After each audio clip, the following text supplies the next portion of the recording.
Welcome to ywcc, that is Young Women's Christian Council. I do not own the rights to this music. Today's topic is avoiding burnout. According to research and medical studies conducted by the World Health Organization, burnout is now considered a legitimate diagnosis and defined as a syndrome resulting in some form of work-related stress that has not been successfully managed.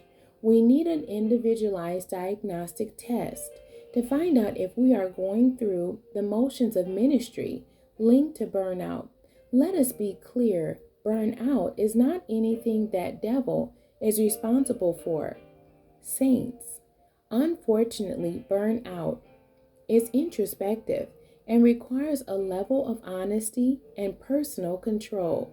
If you want to know if you are burned out, here are a few symptoms, a few signs, and a few indicative forces that you may want to consider measuring if you are at the end of the rope. Number 1, feeling drained, exhausted, and depleted of normal energy. Number 2, mentally distanced from your current assignments and a reduced efficiency and effectiveness in the performance of your assignment. Before we get to the questions, let me assure you that avoiding burnout is very necessary, especially in ministry. In the 4th chapter of Mark, we listen intuitively as Jesus presents life lessons through a variety of parables and teachings. It is here where we directly relate to the humanity of Jesus because he tells his disciples to get into a boat and go to the other side. While in the boat, Jesus goes into the hinder part of the boat and lays his head on a pillow, and the Bible declares that he went to sleep. After pouring out of himself, even Jesus felt the effects of burnout, as his actions of going to sleep clearly shows that he was drained, exhausted, and depleted of normal energy. And it was important to control the humanistic feelings attached to his assignment. So he combats burnout by simply removing himself from the pull of the crowd, the demand of people, and intelligently finds him a pillow and takes a nap. An introspective question that we must ask ourselves when approaching any assignment is, what is our power source? Is it draining our power to fulfill our assignment, or is it providing the charge necessary to keep the assignment afloat?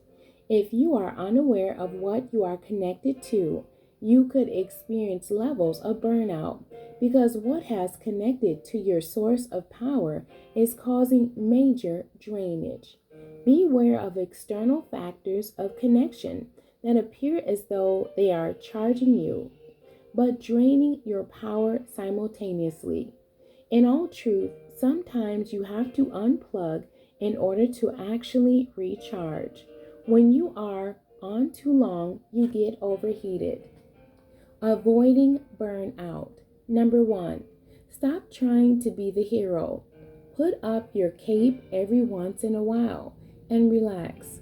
Even Superman knew when to come out of the telephone booth, hang out with Lois, and be a normal person.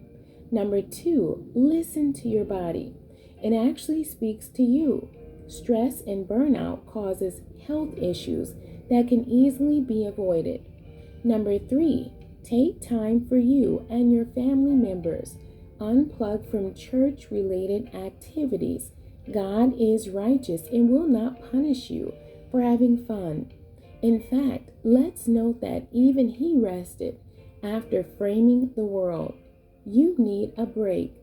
Value your time by prioritizing and setting needed boundaries.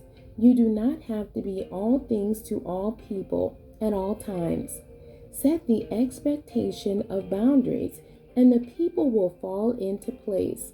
This is not being mean to people. This is setting level expectations so that they respect and value your time. And number 5, Find ways to remain relevant.